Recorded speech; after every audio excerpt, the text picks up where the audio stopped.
আলাইকুম। আজকে আমার কবিতার নাম দারোগা বুড়ি। দারোগা বুড়ি, দারোগা বুড়ি, কোন দারোগার বউ? দারোগা বুড়ি বলে সবাই, জানে না তা কেউ। 4-10 বয়স তার, পটর পটর চলে, লাঠি হাতে কুঁজো বুড়ি মজার কথা বলে। ফুরায় না তার মুখের হাসি, আর যে গালের পান, শুধু ভুলেও কেউ দিও না তার লাঠি ধরে টান। তবে তোমায় লাঠি নিয়ে করবে এমন তাড়া, তোমার মুখের হাসি শুকিয়ে যাবে ভয়ে লোমের দাঁড়া। খামচে ধরে কান মলে জোর মারবে এমন ঠেলা, দারোগা বুড়ির লাঠির বাড়ি বুঝবে কেমন জ্বালা। দারোগা বুড়ি চলে এক পালতার দেশি ছাগল, চলে সদল বলে, পাতি ছাগল, খাসি ছাগল, ধাড়ি ছাগলের ছানা। নাদুস নুদুস পুটুস পাটুস ধরতে কিন্তু মানা, তার নাম আমাদের জানা। একটা ছাগল একটু খোড়া, আর একটা চোখ কানা।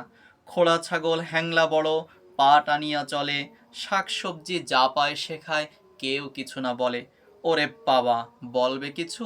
দারোগা বুড়ির ছাগল, কার ঘাড়ে কয়টা মাথা, কে হয়েছে পাগল? ওরে বাবা, দারোগা বুড়ির ছাগল। ফারাক মুরান ফারাক, ছাগলওয়ালি দারোগা বুড়ি একটুখানি দাঁড়াক। এই কথা কেউ বললে তারে দাবলানি দেয় বুড়ি, ধরবে ঠিকই পাড়া ঘুরে বাজিয়ে হাতের চুড়ি, ধরে তোমায় কচলে দেবে খুব করে সুরসুরি। ওরে বাবা, দারোগা বুড়ি। এমনিতে সে ভালো, গল্প বলার সময়ও যে মুখ করে না কালো।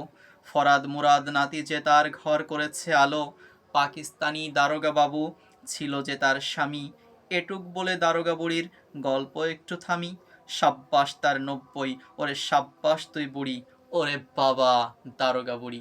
সবাইকে ধন্যবাদ। আল্লাহ হাফেজ।